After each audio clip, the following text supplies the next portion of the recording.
Eh bien, nous allons commencer.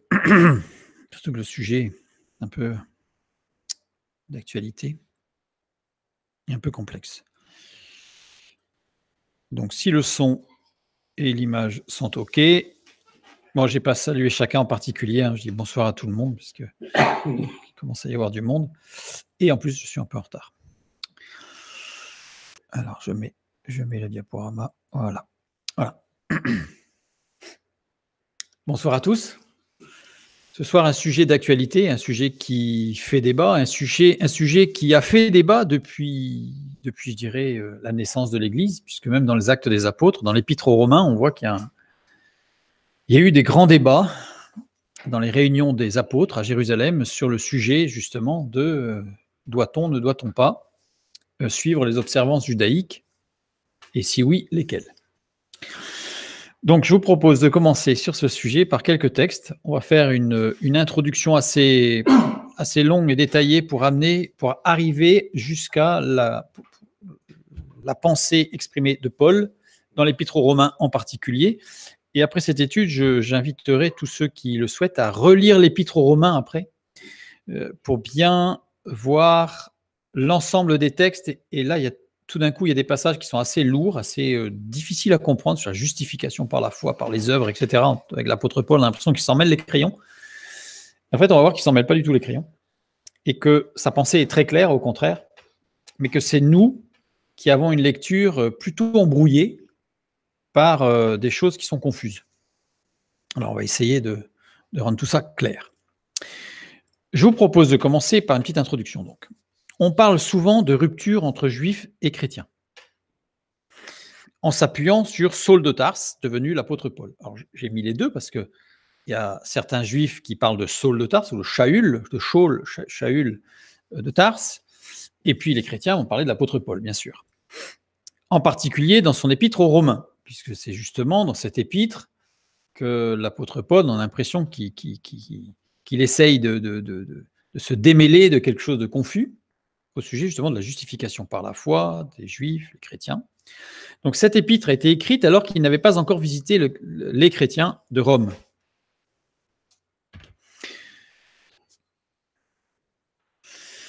Donc, alors il y a une petite chose aussi qui est très curieuse, c'est que Rome à ce moment-là était sous une persécution terrible par Néron.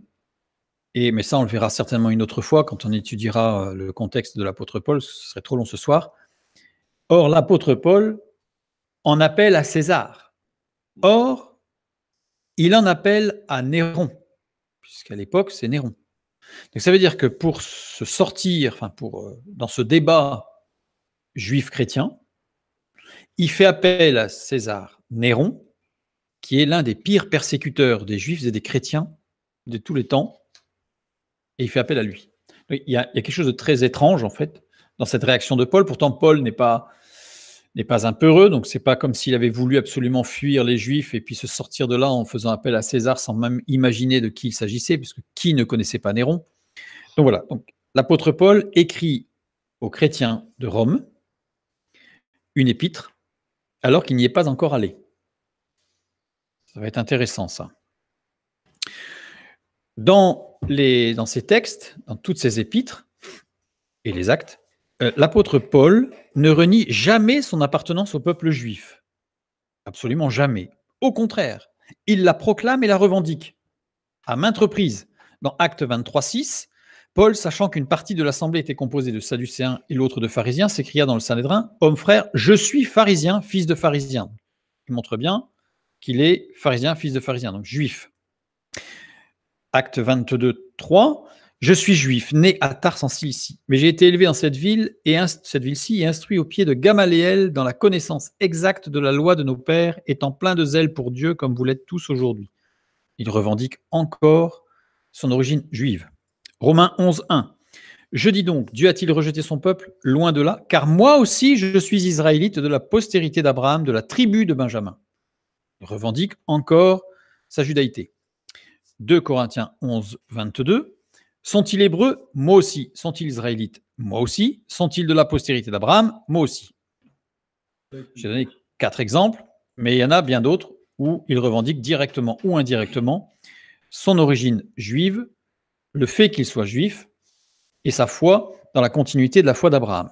Philippiens 3,5, cinquième exemple. Moi, circoncis le 8e jour de la race d'Israël, de la tribu de Benjamin, hébreu, né d'hébreu, quant à la loi pharisien, qui détaille clairement ses racines, on va dire. Mais il insiste encore davantage sur sa découverte du Christ. Bien sûr, il proclame sa judaïté, son origine juive, il ne la renie pas du tout, bien au contraire. Je dirais presque qu'il en est fier à certains endroits, c'est pas une fierté mal placée, mais il est fier de dire qu'il est juif. Mais il insiste encore davantage sur sa découverte du Christ. Il le croyait mort et il l'a rencontré vivant. C'est-à-dire que Saul de Tarse, avant sa conversion, était absolument convaincu que Jésus était mort et qu'il s'agissait d'une hérésie qu'il fallait détruire et éradiquer. Nous l'avons déjà vu, je le dis là, mais c'était quelque chose d'inimaginable que quelqu'un de mort puisse revenir à la vie, parce que dans l'Ancien Testament, malgré nos traductions qui laissent paraître, qui laissent penser qu'il y a eu des résurrections, il n'y a pas eu de résurrection. Jésus est le premier, comme le dit le texte d'ailleurs, est le premier à être revenu de la mort. Donc pour un juif, Jésus est mort et on lui dit il est ressuscité. C'est quelque chose qui n'est pas pensable. Donc on en a déjà parlé, il y a quelques études qui montrent qu'en effet, dans l'Ancien Testament, il n'y a pas eu de résurrection. Les premières résurrections sont du vivant de Jésus, du vivant de Jésus, enfin, il faut quand même le souligner, parce qu'il y a eu Lazare, par exemple. Mais je veux dire, c'est autour de Christ, de son œuvre et de sa vie, qu'il y a eu les premières résurrections. Donc c'est quelque chose d'inouï, on va dire. Donc, par rapport au fait qu'il le croyait mort et il l'a rencontré vivant, donc il y a Actes chapitre 9, Actes chapitre 22, Actes chapitre 26, donc c'est-à-dire que dans le livre des Actes, déjà par 3 fois, Paul va relater son expérience extraordinaire de révélation, d'illumination, on pourrait presque dire, par rapport à Jésus-Christ vivant, qui lui parle en plus, il insiste, en langue hébraïque, ce qui souligne bien, à chaque fois il insiste sur le fait que Jésus lui a parlé en langue hébraïque, alors que lui ne cessait de parler en grec, puisque quand il a voyagé chez les Corinthiens, les Éphésiens, les Thessaloniciens, puis à Rome, il parlait grec. Donc Paul parlait grec très couramment, il parlait tout le temps grec, parce qu'il parlait avec les Romains, donc c'était en grec. Et dans la révélation, revient à ses racines juives, puisque Jésus de Nazareth lui a parlé en langue hébraïque. Ça fait une résonance encore plus profonde sur ses racines juives. Très important. Et ce passage de la mort à la vie par sa résurrection est au centre de son message. Le centre du message de l'apôtre Paul, c'est la mort et la résurrection du Christ, de Jésus-Christ. Romains 6, 5. En effet, si nous sommes devenus une même plante avec lui par la conformité à sa mort, nous le serons aussi par la conformité à sa résurrection. Comme je vous l'ai dit, la résurrection est quelque chose de totalement nouveau, quelque chose de totalement extraordinaire, totalement inouï, inimaginable. 1 Corinthiens 15, 21. Car, puisque la mort est venue par un homme, c'est aussi par un homme qu'est venue la résurrection des morts. Philippiens 3, 10. Afin de connaître Christ et la puissance de sa résurrection et la communion de ses souffrances en devenant conforme à lui dans sa mort. Résurrection, mort. Pourquoi ? Parce que c'est la manifestation par excellence de la justice et de l'amour de Dieu pour tous les hommes. Christ est mort, justice de Dieu, et ressuscité, amour de Dieu. C'est-à-dire qu'en fait, on a vraiment, là je renvoie vers nos études sur pourquoi la mort et la résurrection du Fils de Dieu. Et tout ça, c'est la manifestation par excellence de la justice et de l'amour de Dieu. Philippiens 2, 8 à 11, en prenant une forme de serviteur, en devenant semblable aux hommes, et ayant paru comme un simple homme, il s'est humilié lui-même, se rendant obéissant jusqu'à la mort, même jusqu'à la mort de la croix. C'est pourquoi aussi Dieu l'a souverainement élevé et lui a donné le nom qui est au-dessus de tout nom, afin qu'au nom de Jésus, tout genou fléchisse dans les cieux et sur la terre et sous la terre, et que toute langue confesse que Jésus-Christ est Seigneur à la gloire de Dieu le Père. Le centre de la prédication de Paul, c'est la mort et la résurrection de Christ, le salut offert à tous au travers de la mort et la résurrection de Christ, parce que c'est la manifestation par excellence de la justice et de l'amour de Dieu pour tous les hommes. Jésus lui-même a souligné la dimension universelle de son action à maintes reprises. Dans Matthieu 15, 24, par exemple, il est dit, il répondit, je n'ai été envoyé qu'aux brebis perdues de la maison d'Israël. Alors là, c'est surprenant. On se dit, là, Jésus ferme. On parle d'universalité, car Dieu a tant aimé le monde qu'il a donné son Fils unique afin que quiconque croit en lui ne périsse point, mais qu'il ait la vie éternelle. Jean 3, 16.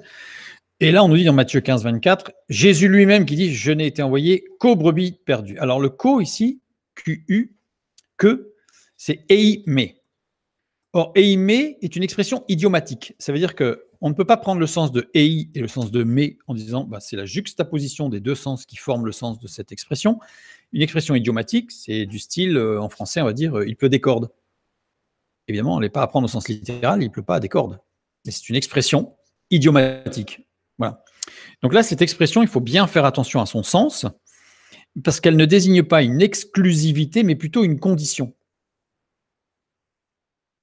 C'est-à-dire qu'il y a quelque chose de conditionnel. J'ai été envoyé, on pourrait presque dire, aux brebis perdues de la maison d'Israël, sous condition. Il y a une condition. Et la condition, ça va être évidemment qu'ils l'acceptent, or ils vont la refuser. Et de fait, ça va aller l'universalité. L'endurcissement, on va le voir en conclusion, mais l'endurcissement du peuple d'Israël vis-à-vis de l'œuvre de Christ est un mystère. C'est-à-dire que l'apôtre Paul lui-même va employer le mot de mystère. L'apôtre Paul, qui a une très grande connaissance, emploie ce mot mystère assez rarement. Et s'il l'emploie, c'est qu'on peut dire que c'est vraiment un mystère. Lui qui était profondément ancré dans la parole de Dieu, dans l'Ancien Testament, avec une très très grande connaissance, on l'a déjà vu, lui qui a eu la révélation de Dieu au travers des paroles de Jésus-Christ, lui qui a passé 14 ans dans le désert d'Arabie pour vraiment approfondir sa relation avec Jésus-Christ, avant de commencer son ministère, il dit « ceci est un mystère ». Et au verset 28, donc un petit peu plus loin ce texte de Jésus, eh bien Jésus lui dit « Femme, ta foi est grande, qu'il te soit fait comme tu veux ». Et à l'heure même, sa fille fut guérie. Or, cette femme, c'est une femme cananéenne. Donc on a l'impression que dans ce texte, Jésus dit « Non, non, j'ai été envoyé qu'aux enfants d'Israël ». Elle insiste, il dit « Bon, allez, puisque tu insistes, je fais un écart ». C'est l'impression que ça laisse quand on le lit comme ça. Alors qu'en fait, pas du tout. C'est exactement comme cette femme qui va dire, d'ailleurs c'est le texte, mais c'est exactement cette expression, je voulais dire, on ne donne pas le pain des enfants aux chiens, et cette femme qui répond, oui, mais le chien, il prend les miettes. Il prend ce que les enfants n'ont pas pris. Et c'est là la condition exprimée par « eimé ». Il y a une condition d'acceptation. Si ce n'est pas pris, à ce moment-là, c'est libre. Luc 7, 9. Lorsque Jésus entendit ces paroles, il admira le centenier et, se tournant vers la foule qui le suivait, il dit « Je vous le dis, même en Israël, je n'ai pas trouvé une aussi grande foi. » Donc là, il s'agit d'un centenier romain, donc un non-juif. Et là aussi, Jésus, il est textuellement écrit, admira sa foi. Et il fut exaucé. Mais Jésus, donc, lui-même a souligné la dimension universelle de son action à maintes reprises, en particulier, je dirais tout particulièrement, lors de la scène. Lors de la scène. Alors, on ne va pas étudier la scène ce soir, mais il y a vraiment une particularité, c'est qu'il y a deux descriptions de l'instauration de la scène par Jésus. On a deux descriptions différentes. On a Matthieu, dans Matthieu chapitre 26, versets 20 à 30, que je vous inviterai à lire, parce que j'ai pas tout, je vais mettre pas mal de passages, mais on ne va pas tous les lire, sinon ça serait trop long. Et dans Marc, chapitre 14, versets 17 à 26. Et l'autre description, c'est dans Luc chapitre 22, 14 à 23, et Paul qui va décrire la scène dans 1 Corinthiens 10, 14 à 22, et dans 1 Corinthiens 11, 20 à 34. Dans Matthieu et Marc, il n'est jamais fait mention d'une nouvelle alliance. Dans Luc et Paul, il est fait mention d'une nouvelle alliance. Donc, il y a un petit peu plus de différence que ça, parce que tout est complémentaire, évidemment. Mais Matthieu et Marc n'emploient pas le mot de nouvelle alliance, alors que Luc et Paul emploient le mot de nouvelle alliance. Et ça va être très important dans la compréhension du message de Paul et du ministère de Paul. Matthieu 26, 28, là j'ai pris le verset. Car ceci est mon sang, le sang de l'alliance, qui est répandu pour beaucoup pour la rémission des péchés. Marc 14, 24. Et il leur dit, ceci est mon sang, le sang de l'alliance, qui est répandu pour plusieurs. Plusieurs ici, Paulus qui veut dire beaucoup, une multitude. Personnellement, je ne vois pas pourquoi on a traduit par plusieurs, parce que plusieurs, ça donne l'impression qu'il n'y en a pas énormément, alors que Paulus signifie vraiment une multitude, un très très grand nombre. Donc c'est plutôt, car ceci est mon sang, le sang de l'alliance, qui est répandu pour la multitude, si on les traduire littéralement. Les évangiles de Matthieu et de Marc sont originellement adressés à des juifs. Matthieu écrit à des juifs, Marc écrit à des juifs. Et en s'adressant aux juifs, Matthieu et Marc n'emploient pas le terme de nouvelle alliance, mais au contraire, ils disent le sang de l'alliance. Donc, ils insistent sur la continuité d'une alliance passée avec les Juifs, donc l'Ancien Testament. Alors que dans Luc 22, 20, nous lisons « Il prit de même la coupe après le souper et la leur donna en disant « Cette coupe est la nouvelle alliance en mon sang qui est répandu pour vous. » Si je prends 1 Corinthiens 11, 25, de même, après avoir soupé, il prit la coupe et dit « Cette coupe est la nouvelle alliance en mon sang. Faites ceci en mémoire de moi toutes les fois que vous en boirez. » Nouvelle alliance, kainos. Quand on le lit comme ça, on a l'impression que s'il y a une nouvelle alliance, c'est que l'ancienne n'est plus. Alors que kainos désigne quelque chose qui n'avait pas été vu ou fait auparavant. Ne désigne pas quelque chose qui remplace autre chose, mais quelque chose qui n'avait pas été vu ou fait ou réalisé auparavant. Et ça va être fondamental. Et nous soulignons que l'évangile de Luc et l'épître aux Corinthiens sont originellement adressés aux païens. C'est-à-dire que la scène instaurée par Jésus-Christ est présentée sous deux angles, c'est la même, bien entendu, mais elle est présentée sous deux angles différents. Quand elle est présentée aux Juifs, il est parlé du sang de l'alliance, comme une continuité.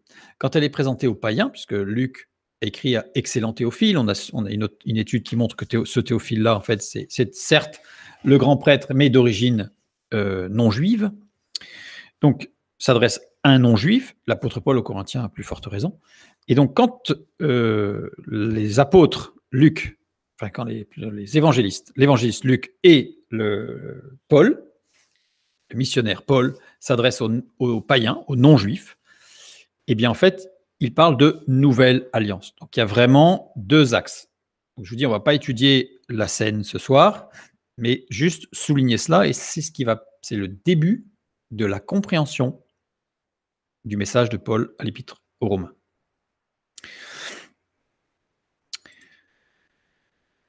« 1 Chroniques 16, 16 et 17. Nous lisons quoi? Donc, on va parler de l'alliance. Alors, on ne va pas étudier l'alliance, parce que là aussi, ça serait très long. Depuis son origine, c'est-à-dire l'alliance créationnelle, Dieu créa l'homme et la femme.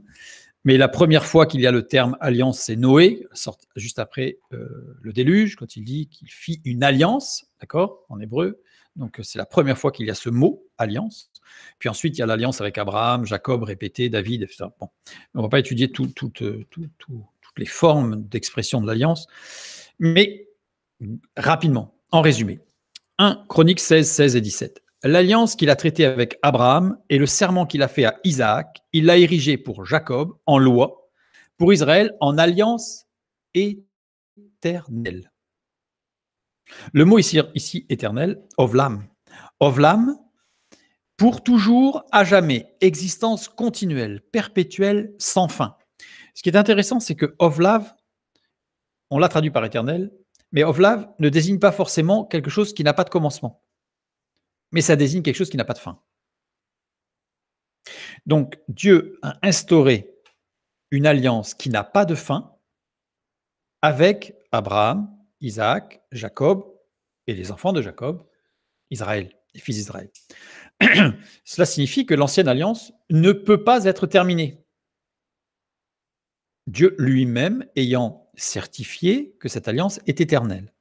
Dans Hébreux 13, 20, nous lisons que le Dieu de paix qui a ramené d'entre les morts le grand pasteur des brebis par le sang d'une alliance éternelle, notre Seigneur Jésus. Il parle de la nouvelle alliance. Cette fois-ci, le mot éternel, aionios, en grec, sans commencement ni fin. ce qui a toujours été et qui sera toujours. Donc là, on a une sorte de superposition de deux choses.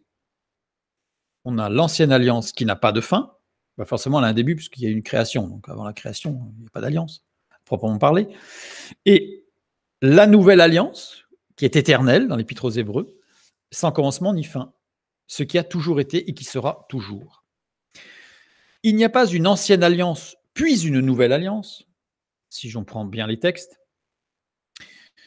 Il n'y a pas une alliance qui a été remplacée par une autre alliance.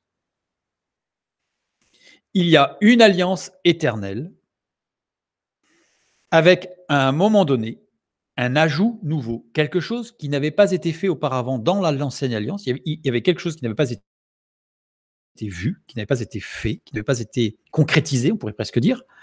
Le moment donné, c'est au moment où Jésus-Christ a pu dire « tout est accompli ». Là, ça y est, il s'est passé quelque chose. Et l'ajout nouveau, c'est quelque chose qui ne s'était jamais vu auparavant. Il y a eu la résurrection, bien sûr. Si je fais un petit schéma, c'est comme si on avait une alliance qui a commencé à un moment donné et qui se continue avec l'ajout de quelque chose, mais cet ajout ne supprime pas. Et c'est pour ça que j'ai fait cette juxtaposition de couleurs pour montrer que la nouvelle alliance, en fait, n'est pas quelque chose qui supprime l'ancienne ou qui superpose et qui efface l'ancienne. C'est quelque chose qui vient se fondre avec l'ancienne et qui rajoute quelque chose, qui rajoute une couleur, qui rajoute quelque chose de fondamental. Est-ce qu'on peut imaginer qu'il y avait une troisième ou non. 1 Corinthiens 15, 42 à 47. Alors, pour faire plus court, on va lire que les versets 42 à 47, mais j'invite ceux qui le souhaitent, évidemment, à lire, à faire une pause, pour ceux qui suivront la vidéo, faire une pause et à lire 1 Corinthiens 15, 10 à 47, l'ensemble presque du chapitre. Ainsi en est-il de la résurrection des morts. Le corps est semé corruptible, il ressuscite incorruptible. Il est semé méprisable, il ressuscite glorieux. Il est semé infirme, il ressuscite plein de force. Il est semé corps animal, il ressuscite corps spirituel. S'il y a un corps animal, il y a aussi un corps spirituel. C'est pourquoi il est écrit « Le premier homme, Adam, devint une âme vivante. Le dernier Adam est devenu un esprit vivifiant. Mais ce qui est spirituel n'est pas le premier, c'est ce qui est animal. Ce qui est spirituel vient ensuite. Le premier homme tiré de la terre est terrestre, le second homme est du ciel. » Paul désigne Jésus comme le nouvel Adam, l'homme nouveau. D'ailleurs, petite parenthèse, c'est pour ça que le transhumanisme aujourd'hui essaye de créer l'homme nouveau. On entend parfois parler, de plus en plus souvent, parce qu'il veut remplacer l'œuvre de Christ, qui est l'homme nouveau. Ça, c'est l'homme qui veut, comme à l'époque de la tour de Babel, recréer l'unité mondiale au travers d'un homme nouveau. Bref, je ferme la parenthèse. L'apôtre Paul et la parole de Dieu donc nous soulignent que l'homme nouveau, c'est Christ, le nouvel Adam. Et Paul reprend cette comparaison en Romains 5, 12 à 15. C'est pourquoi, comme par un seul homme, le péché est entré dans le... Pourquoi je dis ça? C'est parce que l'épître aux Corinthiens a été écrite avant l'épître aux Romains. Dans nos paroles, dans la parole de Dieu, dans nos Bibles, l'épître aux Romains est placée avant l'épître aux Corinthiens, mais l'épître aux Corinthiens a été écrite avant l'épître aux Romains. C'est pourquoi, comme par un seul homme, le péché est entré dans le monde et par le péché la mort, et qu'ainsi la mort s'est étendue sur tous les hommes parce que tous ont péché. Car jusqu'à la loi, le péché était dans le monde. Or, le péché n'est pas imputé quand il n'y a point de loi. Cependant, la mort a régné depuis Adam jusqu'à Moïse, même sur ceux qui n'avaient pas péché par une transgression semblable à celle d'Adam, lequel est la figure de celui qui devait venir. Mais il n'en est pas du don gratuit comme de l'offense, car si par l'offense d'un seul, il en est beaucoup qui sont morts, à plus forte raison, la grâce de Dieu et le don de la grâce venant d'un seul homme, Jésus-Christ, ont-ils été abondamment répandus sur beaucoup. Lire Romains 5, 12 à 19, les versets qui suivent, pour avoir plus l'ensemble de cette idée paulienne. Je voulais souligner que le mot « beaucoup », parce que quand on dit « si par l'offense d'un seul, il en est beaucoup qui sont morts », ça a l'impression que les autres ne sont pas morts. Il y a juste une partie qui sont morts, mais pas tous. Beaucoup, ici, à chaque fois, c'est le mot « polus », comme tout à l'heure, c'est-à-dire la multitude. Et on comprend mieux le propos de tout à l'heure, c'est-à-dire que c'est bien la multitude qui est concernée par l'œuvre de Christ, au même titre que la multitude était concernée par la mort engendrée par le péché d'Adam. Paul invite les disciples du Christ à le suivre dans la radicalité du don de sa vie. C'est-à-dire que l'apôtre Paul, dans sa vie, il y a eu un événement radical qui a complètement bouleversé sa vie.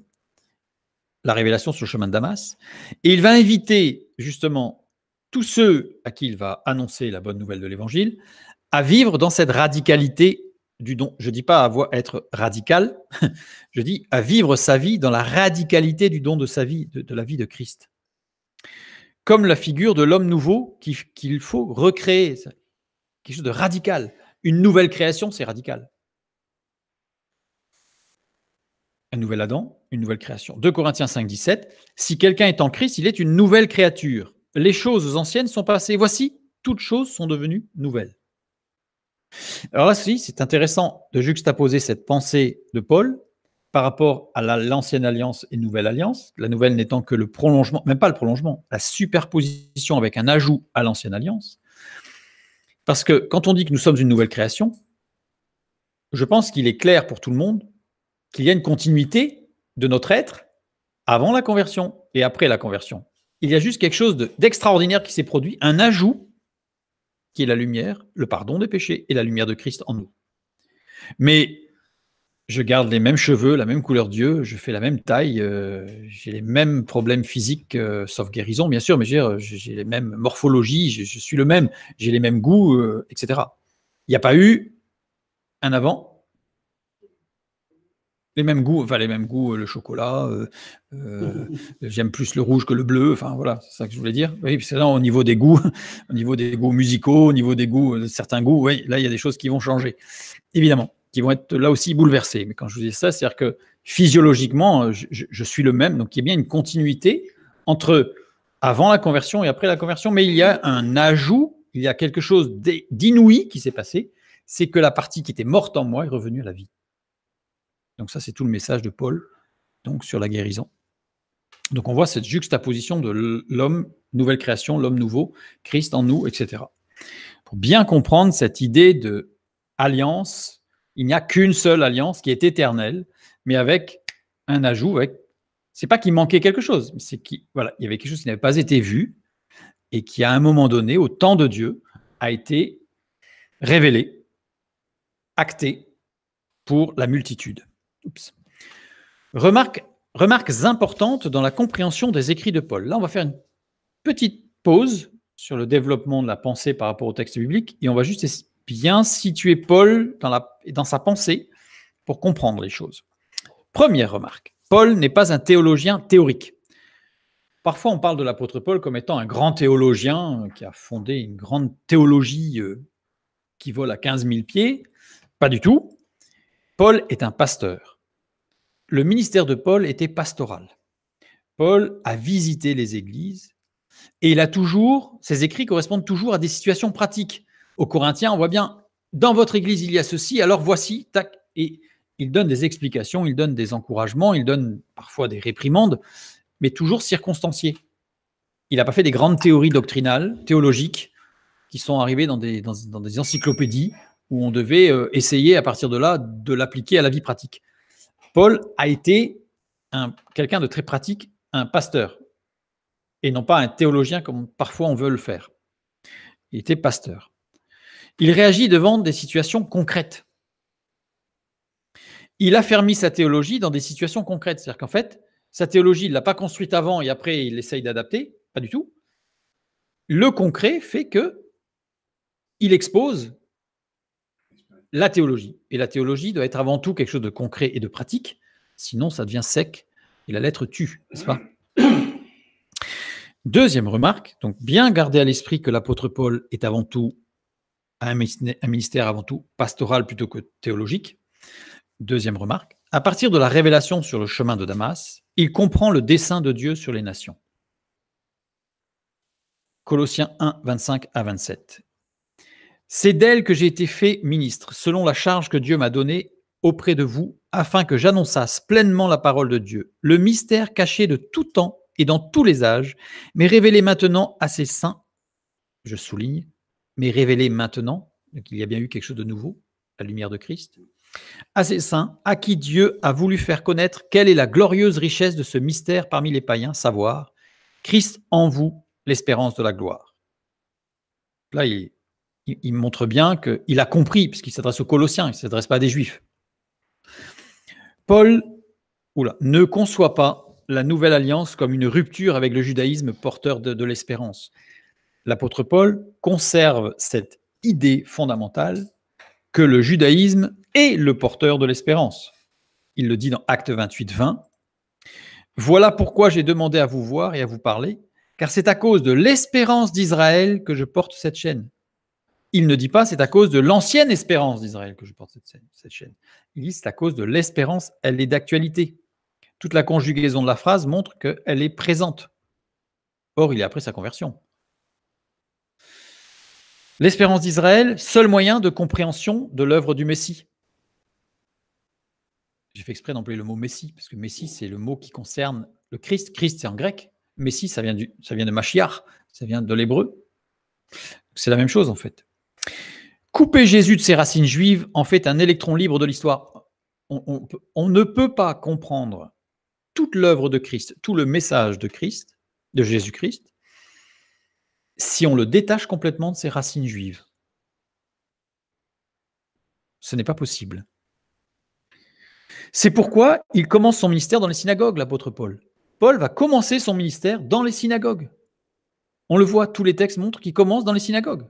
Alors certains disent, oui, parce qu'à l'époque, les églises n'existaient pas, donc il a bien fallu aller quelque part. Non, non, c'est parce qu'il y avait une continuité, donc il est allé dans les synagogues. Le refus des Juifs dans les synagogues provient du fait que l'acceptation de Jésus-Christ comme Messie n'est pas une simple conclusion logique. Il faut un acte de foi. Le refus des Juifs n'est pas parce que ce n'était pas logique, c'est parce que même si on fait une démonstration parfaite avec les textes de l'Ancien Testament, il faudra toujours un acte de foi.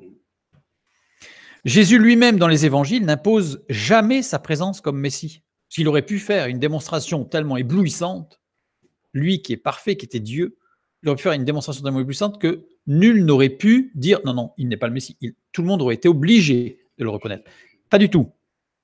Quand Jean-Baptiste lui demande s'il est celui qui doit venir, Jésus, qu'est-ce qu'il répond? Il lui dit pas « Je suis le Messie, je suis le Fils de Dieu ».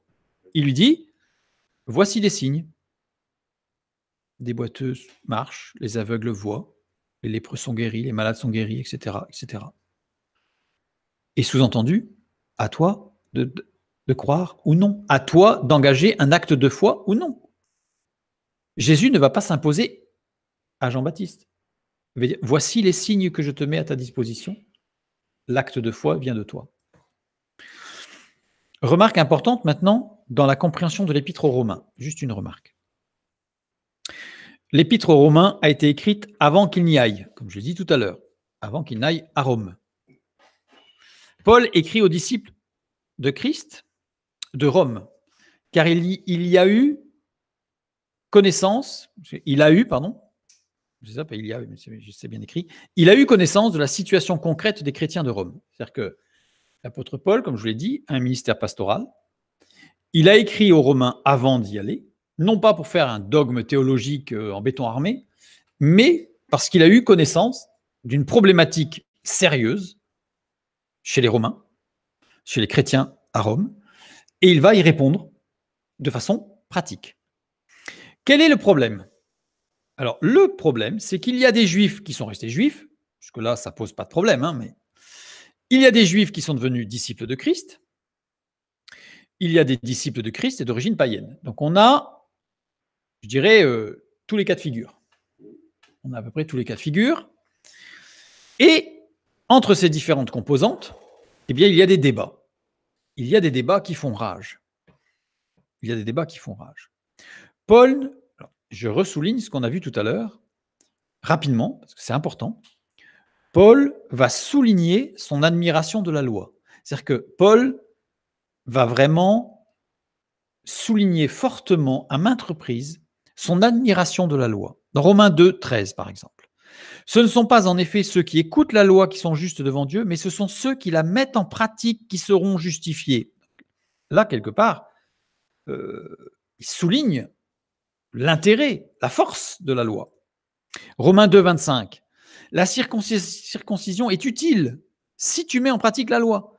Mais si tu transgresses la loi, ta circoncision, par contre, devient incirconcision. Donc, il ne dit pas que c'est totalement inutile. Au contraire. Romains 7, 14. Nous savons en effet que la loi est spirituelle. La loi est spirituelle. Mais moi, je suis charnel, vendu au péché. Là, il fait, je dirais, il acclame la loi. Romains 7, 25. Grâce soit rendue à Dieu par Jésus-Christ notre Seigneur. Ainsi donc, moi-même, je suis par l'entendement esclave de la loi de Dieu. Donc, il souligne, je suis par l'entendement esclave de la loi de Dieu, et je suis par la chair esclave de la loi du péché. Donc, il met en opposition totale, dans ce verset, non pas la grâce de Christ, mais la loi de Dieu, et en face, la loi du péché. Donc là, quelque part, il souligne son admiration, je dirais, la valorisation, il valorise complètement la loi. Mais Paul souligne que la séparation entre juifs et païens est abolie. Les païens sont justifiés par la foi, tout comme Abraham l'a été par la foi aussi. Romains 4, 16. C'est pourquoi les héritiers le sont par la foi, pour que ce soit par grâce, afin que la promesse soit assurée à toute la postérité, non seulement à celle qui est sous la loi, mais aussi à celle qui a la foi d'Abraham, notre Père à tous. Donc, il parle de ceux qui sont sous la loi et ceux qui sont dans la foi. 1 Corinthiens 15, 45. C'est pourquoi il est écrit, le premier homme, Adam, devint une âme vivante, le dernier Adam est devenu un esprit vivifiant. C'est intéressant, parce que l'apôtre Paul ne parle pas d'un Abraham et puis d'un autre qui serait venu après. Il parle du premier Adam. Or, le premier Adam n'était pas juif. Le premier Adam n'était pas juif. Le premier Adam, c'est l'humanité.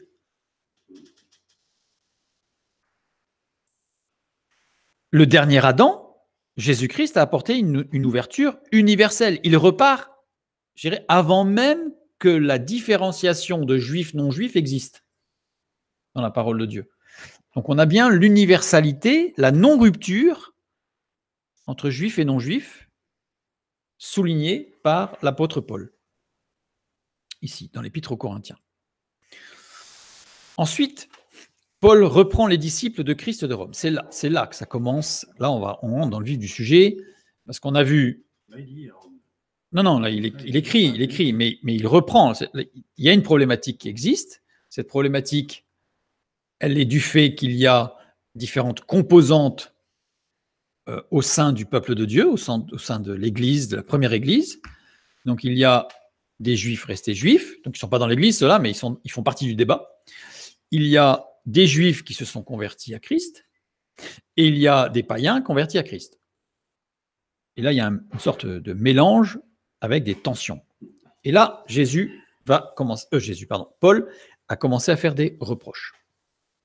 Alors, attention. Les premiers reproches qu'il fait, et je dirais presque les seuls, si on y regarde bien, à la fin, vous verrez qu'il fait des reproches qu'à ces gens-là. Il fait des reproches aux Juifs devenus disciples de Christ.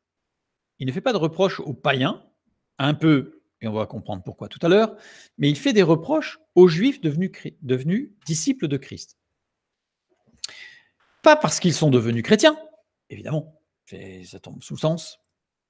Pas parce qu'ils pratiquent les mitzvot, c'est-à-dire les lois. Galates 5.3, nous lisons. Et je proteste encore une fois à tout homme qui se fait circoncire qu'il est tenu de pratiquer la loi tout entière. Je tiens à souligner que le mot proteste ici, le verbe marturomai, signifie déclarer. C'est-à-dire que l'apôtre Paul ne proteste pas, l'apôtre Paul déclare formellement que tout homme qui se fait circoncire, eh bien, il doit pratiquer toute la loi. Il ne dit pas que c'est pas bien. Il dit au contraire, celui qui se fait circoncire doit appliquer toute la loi. On n'applique pas un bout de la loi ou pas la loi. On n'applique pas qu'un bout de la loi, on applique soit toute la loi, soit pas la loi. Mais on n'applique pas un bout. Et donc là, il dit, si quelqu'un se fait circoncire, eh bien, il est tenu de pratiquer toute la loi, pas qu'un bout. On ne va pas faire quelques fêtes de l'Éternel, mais pas les autres. On ne va pas faire quelques pratiques religieuses juives, mais pas les autres. Donc, soit on les fait toutes, soit on n'en fait pas. Mais on ne fait pas la moitié. C'est pourquoi, lors de son séjour à Jérusalem, avant son départ pour Rome, justement, Paul suivit les règles juives. Actes 21, 17 à 26, quand il est dit qu'il y a des frères qui ont fait des vœux, des juifs, il va aller avec eux au temple, il va financer le fait qu'ils se fassent raser, lui-même aura fait un vœu, et il va se faire raser la tête, et il va observer 7 jours, bref. Donc il observait la loi. On va le voir. On va voir s'il observait toute la loi. C'est l'apôtre Paul. Mais là, on comprend, parce que sinon, il y a des passages, on se dit, mais c'est pas logique, c'est pas cohérent. Allons jusqu'au bout. Donc, il reprend les Juifs devenus disciples de Christ parce que les prescriptions ont perdu leur portée pour les païens. Éphésiens 2, 13 à 15. Mais maintenant, en Jésus-Christ, vous qui étiez jadis éloignés, vous avez été rapprochés par le sang de Christ. Car il est notre paix, lui qui des deux n'en a fait qu'un, et qui a renversé le mur de séparation, l'inimitié, ayant anéanti par sa chair la loi des ordonnances dans ses prescriptions, afin de créer en lui-même avec les deux un seul homme nouveau en établissant la paix. Il a aboli, non pas la loi, littéralement, il a aboli la loi dans ses prescriptions. Souvent, on a tendance à oublier la fin, là. Certaines traductions, d'ailleurs, vont jusqu'à dire « il a aboli la loi et ses prescriptions ». C'est faux. Littéralement, j'ai bien vérifié, littéralement, c'est bien la loi des ordonnances dans ses prescriptions. Ce n'est pas la loi en elle-même qui est anéantie ou abolie, mais ce sont les prescriptions de la loi. Le problème chez les Romains provient du fait que les Juifs devenus chrétiens demandent aux païens convertis de suivre les prescriptions de la loi. Et c'est ça le problème. Le problème, c'est que les Juifs qui suivent la loi se sont convertis, une partie des Juifs qui suivent la loi se sont convertis, et ces Juifs-là demandent aux païens d'appliquer les prescriptions de la loi, sans quoi ils ne seraient pas sauvés. Lire 1 Thessaloniciens chapitre 2, où là on voit que les Juifs convertis affirment « Ah, mais si les païens ne suivent pas la loi, alors ils ne peuvent pas être sauvés. » Or, l'apôtre Paul va réagir, je dirais, avec véhémence, il va réagir vertement pour leur dire « Attention, attention, absolument pas, vous n'avez pas compris l'œuvre de Christ. » Au point qu'ils mirent en doute le ministère de Paul auprès des païens. C'est-à-dire que le conflit a été tel, il y avait une telle opposition, une telle position des Juifs devenus chrétiens, comme quoi il fallait absolument suivre les prescriptions de la loi, et je dis bien les prescriptions de la loi, qu'ils ont mis en doute le ministère de Paul auprès des païens. Donc ça va très très loin. Aujourd'hui, nous avons des gens, je ne sais pas si ça vous est arrivé, mais j'ai rencontré moi des personnes, chrétiens, qui étaient tellement convaincus qu'il fallait absolument faire tout ce qui était écrit. Alors, ce qui est curieux, c'est qu'ils ne font pas tout d'ailleurs, parce que sinon il faut tout faire, hein, les sacrifices, tout, il faut tout faire. Hein. C'est ce que dit l'apôtre Paul.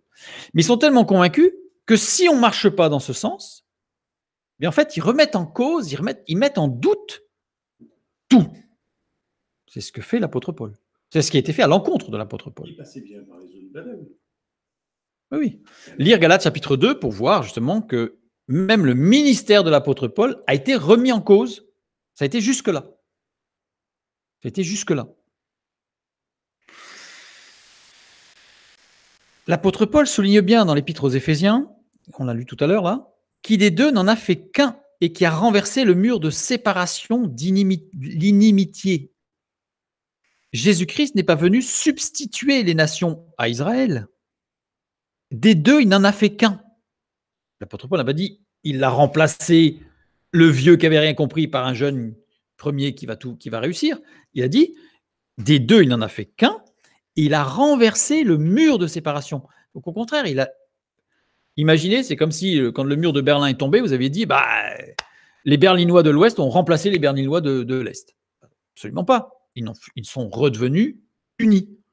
Eh bien, ici, c'est la même chose. Jésus-Christ est venu réconcilier Israël et les nations, et non pas les séparer. Il les a réconciliés par quelque chose de nouveau dans l'alliance, quelque chose qui n'avait pas été vu ni réalisé auparavant, l'œuvre de Christ. Les païens sont justifiés par la foi, tout comme Abraham l'a été. Et c'est là tout le texte de la justification par la foi de l'apôtre Paul dans l'Épître aux Romains. C'est pour bien montrer que Abraham a été justifié par la foi et que les païens sont justifiés de la même manière par la foi. Surtout qu'Abraham a été justifié par la foi avant d'être circoncis. Donc il insiste bien sur le fait que c'était avant d'être circoncis. Ça veut dire que le chrétien, le païen qui se convertit, n'a pas à revenir à la loi pour avoir accès à Dieu. Enfin, la prescription de la loi. Romains 3, 21 et 22.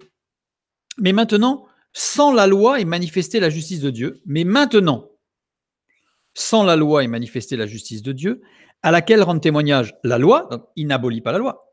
Il abolit les prescriptions de la loi. C'est-à-dire que l'esprit de la loi est là. Elle ne bouge pas. À laquelle rend témoignage la loi et les prophètes. Justice de Dieu par la foi en Jésus-Christ pour tous ceux qui croient. Il n'y a point de distinction. Il n'y a pas de confusion non plus. Il y a fusion. Paul ne s'en prend pas à la loi, mais aux prescriptions de la loi. La loi demeure, mais pas les prescriptions.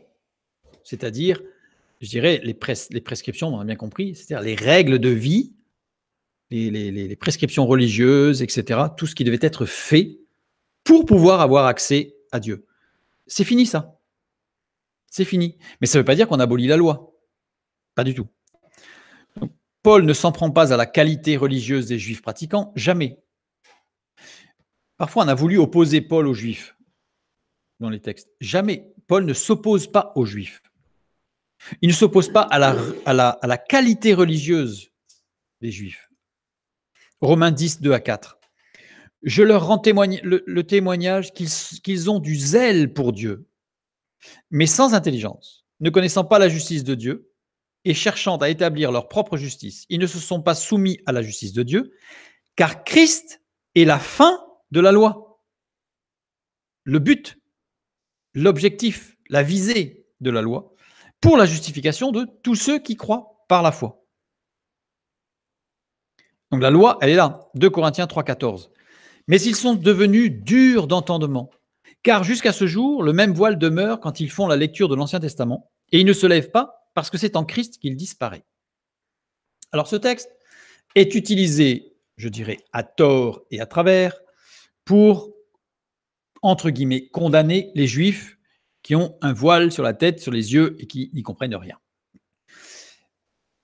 Ils sont devenus durs d'entendement, car jusqu'à ce jour, le même voile demeure quand ils font la lecture. C'est qui ils? Tout le monde va me répondre, les Juifs. C'est vrai, mais ça manque de précision. Quels Juifs? Pour savoir de qui Paul parle, eh bien, il faut lire 2 Corinthiens 3, 1 à 14. Commençons-nous de nouveau à nous recommander nous-mêmes, ou avons-nous besoin, comme quelques-uns, de lettres de recommandation auprès de vous ou de votre part? Vous, c'est qui? Les Corinthiens. C'est vous qui êtes notre lettre écrite dans nos cœurs, connue et lue de tous les hommes. Vous êtes manifestement une lettre de Christ écrite par notre ministère, non avec de l'encre, mais avec l'Esprit du Dieu vivant, non sur des tables de pierre, mais sur des tables de chair, sur les cœurs. Cette assurance-là, nous l'avons par Christ auprès de Dieu. Ce n'est pas à dire que nous soyons par nous-mêmes capables de concevoir quelque chose, comme venant de nous-mêmes. Notre capacité, au contraire, vient de Dieu. Il nous a aussi rendus capables d'être ministres d'une nouvelle alliance. Rappelez-vous, nouveau, ce n'est pas quelque chose qui remplace l'ancien. C'est la continuité. Non de la lettre, mais de l'esprit. Car la lettre tue, mais l'esprit vivifie. Les prescriptions tuent, mais la loi ne tue pas. Mais les prescriptions de la loi, en Christ, par la foi, tuent. Or, si le ministère de la mort, gravé par des lettres sur des pierres, a été glorieux, au point que les fils d'Israël ne pouvaient fixer les regards sur le visage de Moïse à cause de la gloire de son visage, bien que cette gloire fût passagère, combien le ministère de l'Esprit ne sera-t-il pas plus glorieux? Donc là, il parle de ce témoignage de Moïse auprès des Juifs. Si le ministère de la condamnation a été glorieux, le ministère de la justice est de beaucoup supérieur en gloire. Et sous ce rapport, ce qui a été glorieux ne l'a point été, à cause de cette gloire qui lui est supérieure. En effet, si ce qui était passager a été glorieux, ce qui est permanent est bien plus glorieux. Donc là, il est en train de parler du témoignage de Moïse aux Juifs, et il compare avec le témoignage actuel sous la grâce de Dieu. Ayant donc cette espérance, nous usons d'une grande liberté, et nous ne faisons pas comme Moïse, qui mettait un voile sur son visage pour que les fils d'Israël ne fixassent pas les regards sur la fin de ce qui était passager. Et voilà notre texte. Mais ils sont devenus durs d'entendement, car jusqu'à ce jour, le même voile demeure quand ils font la lecture de l'Ancien Testament, et ils ne se lèvent pas parce que c'est en Christ qu'il disparaît. Si je prends tout le texte et que je regarde bien l'évolution, enfin, je dirais la rhétorique de l'apôtre Paul, je vous inviterai à relire tout le chapitre, les versets suivants. J'y vois qu'il parle du témoignage, la lettre écrite, donc là il parle aux Corinthiens. Ensuite, il compare avec le témoignage de Moïse auprès des Juifs, donc il parle du témoignage apporté. En fait, le « il », ici, concerne ceux qui ont part au ministère de la prédication de l'Évangile parmi les Juifs convertis. Il dit, ces Juifs qui, justement, sont dans une sorte de bataille en disant, il faut absolument conserver les prescriptions judaïques de la loi, les prescriptions de la loi, eh bien, eux, ils ont comme un voile, parce qu'en Christ, tout ceci disparaît. Pas pour les Juifs qui ne sont pas convertis, évidemment. Pour les Juifs qui ne sont pas convertis, comment est-ce qu'ils pourraient voir que tout a disparu? Enfin, il y a une certaine logique. Le voile porte sur la prédication de l'Évangile. L'Évangile libérateur des prescriptions de la loi. La loi n'est pas abolie. Les prescriptions de la loi sont abolies. Et forcément, je dirais, les prescriptions de la loi qui sont abolies ne peuvent pas, cette abolition ne peut pas s'adresser à des gens qui n'ont pas Christ, qui n'ont pas accepté Christ. C'est évident. C'est comme si on disait, les gens du monde, ils vivent pas selon l'Évangile, donc ils n'ont rien compris. Non, c'est parce qu'ils n'ont pas accepté Christ et qu'ils n'ont peut-être, en effet, qui n'ont pas saisi la grâce de Dieu, mais que c'est peut-être pas leur temps non plus. Hein. Donc, tout simplement, l'Esprit travaille. Prions pour eux. Mais ce texte s'adresse à des gens qui ont la connaissance de Christ. Sinon, ça ne tient pas la route. Car la loi amène à Christ. Il le dit lui-même, l'apôtre Paul. La loi pointe la fin de la loi, pas la fin dans le sens où ça se termine, mais la finalité de la loi, c'est Christ. Luc 24, 27. Jésus, qu'est-ce qu'il fait avec les disciples sur le chemin d'Emmaüs? Il leur dit pas, hey, les gars, Jésus, il a fait des miracles, il a guéri, il a ressuscité, et je vous le dis, il est ressuscité. Non. Et commençant par Moïse et par tous les prophètes, la loi, mais Jésus n'a pas commencé par des prescriptions de la loi. Il leur expliqua dans toutes les Écritures ce qui le concernait. Mais il faut cependant un acte de foi pour saisir la grâce du salut, parce que Jésus a fait toute une démonstration, et je pense qu'on peut être assuré que la démonstration de Jésus par Moïse et les prophètes était parfaite. Donc il a fait une super démonstration. Mais tant que les disciples n'avaient pas saisi par un acte de foi l'œuvre de Christ, il ne se passait rien. Luc 24, 30 et 31. Pendant qu'il était à table avec eux, il prit le pain et après avoir rendu grâce, il le rompit et le leur donna. Alors leurs yeux s'ouvrirent et ils le reconnurent, mais il disparut de devant eux. Ça y est, l'acte de foi. Et maintenant, amusez-vous à regarder, nous sommes sur un Shabbat. Donc ça veut dire que si je suis les prescriptions de la loi, la distance entre Jérusalem et Emmaüs ne permet pas de revenir le même jour. Et que vont faire les disciples? Que vont faire les disciples? Eh bien, ils reviennent. Ils reviennent, ça veut dire qu'ils ne suivent plus les prescriptions de la loi. Ils ont compris. Ils ont compris, non pas que la loi est abolie, puisque c'est par Moïse et les prophètes que Jésus leur a montré qui il était. Donc, au contraire, la finalité de la loi et les prophètes, c'est Christ. Par contre, ce que Jésus leur a permis de comprendre, c'est que par la grâce et la victoire en Christ, les prescriptions de la loi sont abolies. Et la preuve, ils ne vont pas réfléchir plus de 2 secondes pour savoir s'il faut rentrer ou pas Ils rentrent à Jérusalem. Ils sont libérés. Les prescriptions de la loi sont abolies. Ils rentrent. Matthieu 5, 17, Jésus lui-même a dit, « Ne croyez pas que je sois venu pour abolir la loi ou les prophètes.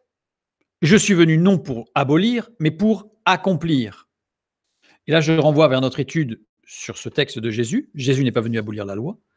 Pour comprendre que littéralement, c'est « je ne suis pas venu pour abolir, mais je suis venu pour augmenter, pour ajouter quelque chose. » Et l'ajout, c'est quoi?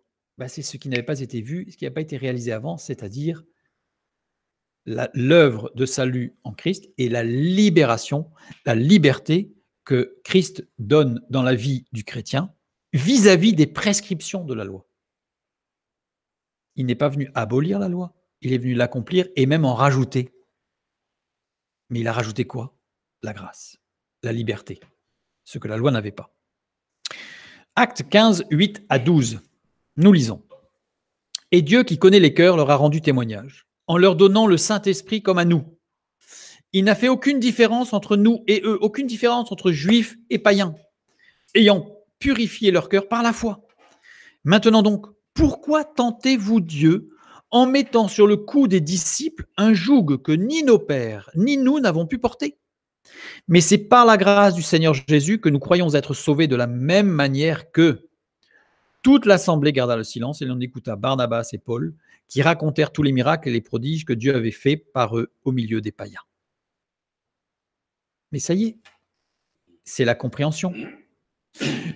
Je vous invite à lire par la suite et vous verrez que qui est celui qui va donner aux païens en disant « Vous n'avez pas à suivre les prescriptions de la loi, mais seulement, tenez-vous éloignés des viandes sacrifiées aux idoles et des viandes étouffées. » Donc le sang, voilà, des viandes étouffées. Et bien c'est Jacques.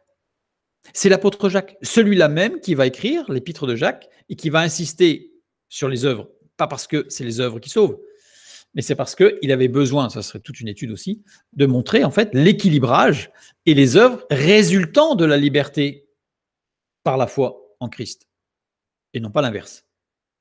Et non pas l'inverse.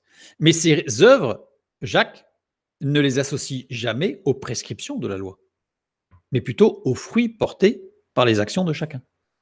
Grande différence. Grande différence. Lisons Galates chapitre 2, versets 11 à 15. Alors là, c'est l'apôtre Paul qui va reprendre Pierre. Mais lorsque Céphas vint à Antioche, je lui résistai en face parce qu'il était répréhensible. En effet, avant l'arrivée de quelques personnes envoyées par Jacques justement, il mangeait avec les païens. Et quand elles furent venues, il s'esquiva et se tint à l'écart par crainte des circoncis. Avec lui, les autres Juifs usèrent aussi de dissimulation, en sorte que Barnabas même fut entraîné par leur hypocrisie. Voyant qu'il ne marchait pas droit selon la vérité de l'Évangile, je dis à Céphas, en présence de tous, « Si toi qui es juif, tu vises à la manière des païens et non à la manière des juifs, pourquoi forces-tu les païens à judaïser ? Nous sommes juifs de naissance et non pécheurs d'entre les païens. » Alors là, on a l'impression qu'il recrée une sorte de mur de séparation. Il y a les juifs, il y a nous, c'est séparé. Regardons d'un peu plus près. Paul ne reprend pas Pierre sur le fait qu'il n'a pas suivi les prescriptions juives. Il ne dit pas « Quoi, comment, tu n'as pas suivi les prescriptions ?» Pas du tout. Paul ne reprend pas Pierre sur le fait qu'il a suivi les prescriptions juives. Il ne lui dit pas « Quoi, tu as suivi les prescriptions juives, tu n'aurais pas dû ?» Il ne dit pas ça. Il ne dit pas ça du tout. Il emploie « voyant qu'il ne marchait pas droit ». Un mot intéressant, orthopodéo. Un mot intéressant, pourquoi? Parce que c'est un impact, ce que j'appelle total. C'est-à-dire qu'en fait, il n'existe que là. Prenez le dictionnaire, le gros bailli, et vous allez voir, en fait, vous avez orthopodéo et juste les évangiles. C'est tout. Donc, il est utilisé une seule fois. Donc, c'est un mot qui n'existe que là. Alors, il est construit suivant la concaténation, c'est-à-dire l'assemblage, de deux mots. On a orthos qui veut dire droit, juste, hein, ce qui est orthogonal, hein, angle droit, donc c'est droit, c'est juste. Et pous qui veut dire pied, le pied. Donc on dit le pied droit. Bon. faut être droit, quoi. Marcher, d'où la traduction de marcher droit. Et comme c'est au négatif, ne pas marcher droit. C'est quand même bizarre. C'est quand même bizarre parce que si on regarde, je ne l'ai pas mis là, mais si on regarde dans le dictionnaire et si on regarde dans toutes les constructions lexicales des champs lexicaux du grec ancien, il existe un mot pour marcher droit, mais ce n'est pas orthopodéo, c'est orthopodo, orthopodos, et non pas orthopodéos. Donc ça veut dire que c'est comme s'il y avait une faute en fait, dont on ne tient pas compte. J'ai cherché et je me suis posé la question, je me suis dit, mais pourquoi ce ne serait pas orthos et podéo? Podéo. Qu'est-ce que ça veut dire podéo? Eh bien, podéo, ça veut dire lié, attaché. Et c'est en particulier utilisé dans la parole de Dieu, à 3 endroits. Dans Marc chapitre 6, verset 9, dans Actes chapitre 12, verset 8, et dans Éphésiens 6, 15. Donc 2 fois par l'apôtre Paul. Et c'est employé pour lier des sandales. Être attaché, s'attacher les pieds, ou parfois ça peut être utilisé dans d'autres textes pour attacher une corde, la corde d'une voile d'un bateau. Un bout. Ça ne désigne pas le bout, ça désigne le fait d'attacher le bout. Donc, j'y vois plutôt, moi, dans cet apax, puisque là c'est une lecture personnelle, puisque de toute façon, ce mot, il n'existe qu'à un seul endroit, ici. Donc, alors, en règle générale, on essaye de donner des explications qui ne sont pas forcément fausses, en disant, oui, mais le pied, ça représente l'autorité, puisqu'en fait, très souvent, le vainqueur posait le pied sur la tête du vaincu, donc voilà, ou alors, on utilise cette expression, le pied, pou, pour désigner quelqu'un qui écoute au pied d'un maître. Donc voilà. Donc, on peut l'entendre dans ce sens-là en disant vous n'étiez pas au pied du maître, vous n'étiez pas dans l'écoute du maître. Pourquoi pas? Vous n'étiez pas vainqueur. C'est un peu tiré par les cheveux, mais ça peut le faire. Pourquoi pas? Ça va dans le sens de ma lecture d'ailleurs, parce que moi, ce que j'y vois plutôt, c'est que Paul reproche à Pierre de ne pas être solidement attaché à la liberté que Christ apporte par l'abolition des prescriptions de la loi aux païens. Pierre n'était pas libéré des prescriptions de la loi. Des Juifs arrivent, il suit les prescriptions de la loi. Ils sont plus là, il ne suit pas les prescriptions de la loi. Or, à plusieurs endroits, on l'a vu, Paul dit, si tu veux suivre en tant que Juif les prescriptions de la loi, tu dois toutes les suivre. D'ailleurs, remarquez qu'il s'adresse à des Juifs quand il dit ça. N'est-ce pas aux païens? Il y a une raison, évidemment. Romains 11, 16 à 27. Or, si les prémices sont saintes, la masse l'est aussi. Et si la racine est sainte, les branches le sont aussi. Mais si quelques-unes des branches ont été retranchées, et si toi, qui étais un olivier sauvage, tu as été hanté à leur place, on voit bien qu'on a été hanté sur la racine Israël. La racine, elle est toujours là. Hein. Le tronc est toujours là. Hein. D'accord? Et il est bien dit, si quelques-unes des branches ont été retranchées, pas toutes les branches, hein. Il ne reste pas que le tronc. D'accord? C'est-à-dire qu'il y a quelques-unes des branches qui ont été retranchées, mais pas toutes. Il y a des Juifs qui se sont convertis, bien sûr. Donc, tu as été hanté à leur place et rendu participant de la racine et de la graisse de l'olivier. Ne te glorifie pas aux dépens de ces branches. Si tu te glorifies, sache que ce n'est pas toi qui portes la racine, mais que c'est la racine qui te porte. Tu diras donc, les branches ont été retranchées afin que moi, je fusse hanté. Cela est vrai. Elles ont été retranchées pour cause d'incrédulité. Et toi, tu subsistes par la foi. Ne t'abandonne pas à l'orgueil, mais crains. Car si Dieu n'a pas épargné les branches naturelles, il ne t'épargnera pas non plus. Considère donc la bonté et la sévérité de Dieu, la sévérité envers ceux qui sont tombés, et bonté de Dieu envers toi, si tu demeures ferme dans cette bonté. Autrement, tu seras aussi retranché. Eux de même, s'ils ne persistent pas dans l'incrédulité, ils seront hantés, car Dieu est puissant pour les hanter de nouveau. Si toi, tu as été coupé de l'olivier naturellement sauvage et hanté contrairement à ta nature sur l'olivier franc, à plus forte raison, eux seront-ils hantés selon leur nature sur leur propre olivier. Car je ne veux pas, frères, que vous ignoriez ce mystère. Et c'est là le mot important. Cela reste un mystère. Afin que vous ne vous regardiez point comme sages. C'est qu'une partie d'Israël est tombée dans l'endurcissement. Une partie d'Israël est tombée dans l'endurcissement, c'est ça le mystère. Jusqu'à ce que la totalité des païens soit entrée. Quelque part, c'est une grâce que Dieu fait aux païens au travers de cet endurcissement afin que nous puissions rentrer dans cette communion avec Dieu. C'est ce qu'il a dit tout à l'heure Ce que nous avons lu tout à l'heure quand Jésus dit à cette femme cananéenne, je n'ai été envoyé qu'aux enfants d'Israël. Le qu'aux n'est pas exclusif. J'ai été envoyé aux enfants d'Israël, et si ceux-ci refusent, alors il y aura ouverture. Ce qui fut le cas. Ceci est un mystère de Dieu. Et ainsi, tout Israël sera sauvé, selon qu'il est écrit, le libérateur viendra de Sion, et il détournera de Jacob les impiétés. Et ce sera mon alliance avec eux lorsque j'ôterai leurs péchés. La loi existe, elle amène à Christ.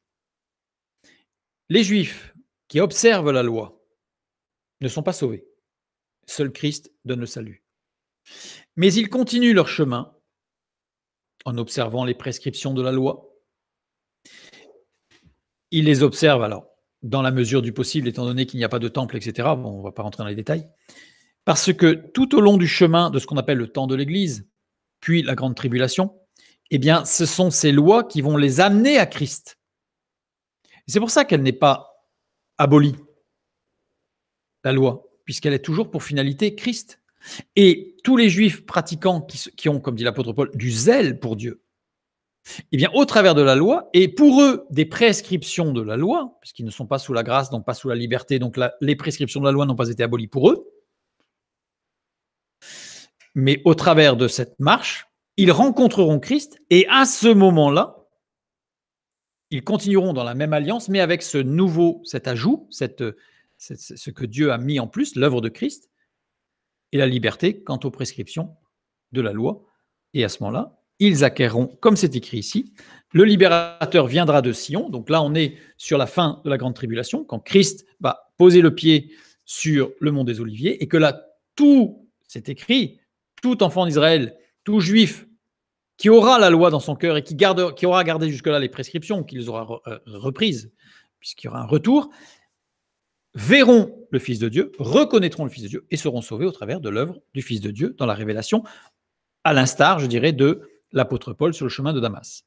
Et donc voilà, il détournera de Jacob les impiétés, et ce sera mon alliance avec eux, la même, pas une nouvelle, la même, lorsque j'ôterai leurs péchés, parce qu'ils auront reconnu Christ.